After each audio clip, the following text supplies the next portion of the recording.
ଗତଟା 23/4/2026 ତାରିଖ ପ୍ରଦୀପ କୁମାର ପରିଡ଼ା ବୁଦିଦା ଗାଁର ଆମର ସଦର ଏରିଆରେ ସେ 22 ଜଣେଇଲେ ଯେ ଥାନାରେ 22 ତାରିଖ ଦିନ 11ଟା ସମୟରେ 4-5 ଜଣ ଆଣ୍ଟି ସୋସିଆଲ ଯାଇକି ତାଙ୍କର ଗୁର୍ଦା ଛକରେ ରାସ୍ତା କାମ ହେଉଥିଲା, ସେଠି କଣ୍ଟ୍ରାକ୍ଟରକୁ ଜବରଦସ୍ତି ଧମକି ତାଙ୍କଠୁ ଚାନ୍ଦା ଆଦାୟ କରିଥିଲେ। ଆଉ ସେ ଏଇଭଳି ତାଙ୍କ ଗାଁ ଏରିଆରେ ଯେତେ ରାସ୍ତା କାମ ବା ଗଭର୍ଣ୍ଣମେଣ୍ଟର କାମ ଚାଲିଛି ସେଠି ଦାଦାବଟି ମାଗୁଛନ୍ତି, ଲୋକଙ୍କୁ ଭୟଭୀତ କରାଉଛନ୍ତି। ଆମର ତାଙ୍କ ରିପୋର୍ଟ ଉପରେ ଇମିଡ଼ିଏଟ୍ କେସ୍ ରେଜିଷ୍ଟ୍ରେସନ୍ କରାଯାଇକି ଆମେ ସେଇ ଆଣ୍ଟି ସୋସିଆଲ ମାନଙ୍କ ଭିତରୁ 4 ଜଣଙ୍କୁ ଆଜି ଧରିଛୁ। ସେମାନଙ୍କ ଠାରୁ 3ଟା ଖଣ୍ଡା, 1 ପିସ୍ତଲ, 1 ରାଉଣ୍ଡ ଗୁଳି ସିଜ୍ ହେଇଛି। ସେମାନଙ୍କୁ ଆଜି ଗିରଫ କରି କୋର୍ଟ ଚାଲାଣ କରାଯାଇଛି। ସେମାନଙ୍କ ନାଁରେ ଆଗରୁ ମଧ୍ୟ ପାଖାପାଖି 5ରୁ 6ଟା କେସ୍ ପେଣ୍ଡିଂ ଅଛି। ସେମାନଙ୍କର ଫର୍ଦର କ୍ୟାରେକ୍ଟର ଆଣ୍ଟିସିଡେଣ୍ଟ ଭେରିଫିକେସନ୍ ଚାଲିଛି।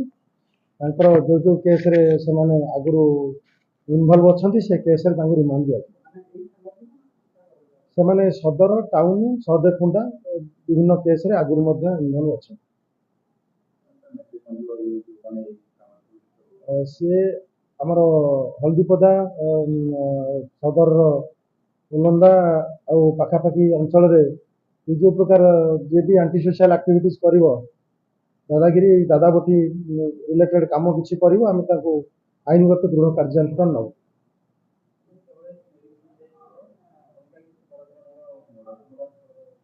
ସେମାନେ ଏଇ ଦାଦାବଟି କଲେକ୍ସନ କରିବା, ଲୋକଙ୍କୁ ଧମକେଇବା, ଡରେଇବା ଏସବୁ କାମ କରୁଥିଲେ।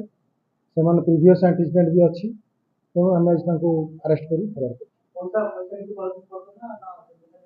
ସେମାନେ 10,000 ଟଙ୍କା ତାଙ୍କଠୁ ଧମକିକି ନେଇଥିଲେ। ରିକଭରି 3,500 ଟଙ୍କା ତାଙ୍କଠୁ ରିକଭରି କରାଯାଇଛି।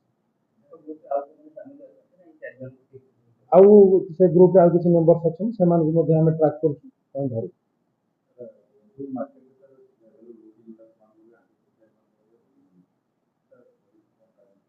ଆମେ ବିଗତ 2 ମାସ ଭିତରେ ବହୁତ ଗୁଡ଼ା ବନ୍ଧୁକ ସିଜ୍ କଲୁଣି, ବନ୍ଧୁକ ଗୁଳି ସିଜ୍ ହେଇଛି। ତାପରେ ମଧ୍ୟ ସବୁ ଯେ ଆଣ୍ଟି ସୋସିଆଲ ଆକ୍ଟିଭିଟିଜ୍ କରିବେ ତାଙ୍କ ବିରୁଦ୍ଧରେ ଦୃଢ଼ କାର୍ଯ୍ୟାନୁଷ୍ଠାନ ନିଆହେବ।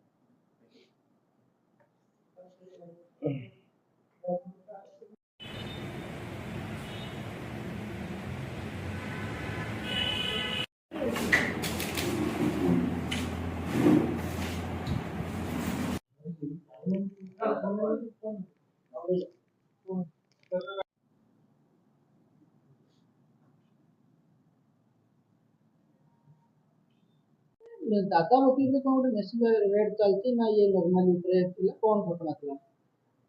ଗତ 23 ତାରିଖ ଦିନ ଆମର ବୁଦିଦା ଗାଁର ଜଣେ ପ୍ରଦୀପ କୁମାର ପରିଡ଼ା ଆମକୁ ଜଣେଇଲେ ଯେ ଗୁର୍ଦାରେ ଯେଉଁ ରାସ୍ତା କାମ ଚାଲିଛି ସେଠି କଣ୍ଟ୍ରାକ୍ଟରକୁ ଯାଇକି ଧମକେଇ କିଛି ଆଣ୍ଟି ସୋସିଆଲ ଯାଇକି ତାଙ୍କୁ ଦାଦାବଟି ମାଗୁଛନ୍ତି, ଚାନ୍ଦା ଆଦାୟ କରିବା ପାଇଁ ଧମକଉଛନ୍ତି। ତେଣୁ ଆମେ ତାଙ୍କ ରିପୋର୍ଟ ଉପରେ ଇମିଡ଼ିଏଟ୍ କେସ୍ ରେଜିଷ୍ଟ୍ରେସନ୍ କରିଥିଲୁ। Case number 146/2026। ଆମର ସେଇ କେସ୍ର ଇନଭେଷ୍ଟିଗେସନ୍ ସମୟରେ ଆମେ ସେଥିରୁ 4 ଜଣ ଆଣ୍ଟି ସୋସିଆଲକୁ ଆପ୍ରିହେଣ୍ଡ କରିଛୁ। ସେମାନଙ୍କ ପାଖରୁ 3ଟା ଖଣ୍ଡା, 1 ବନ୍ଧୁକ ଆଉ 1 ରାଉଣ୍ଡ ଗୁଳି ମିଳିଛି।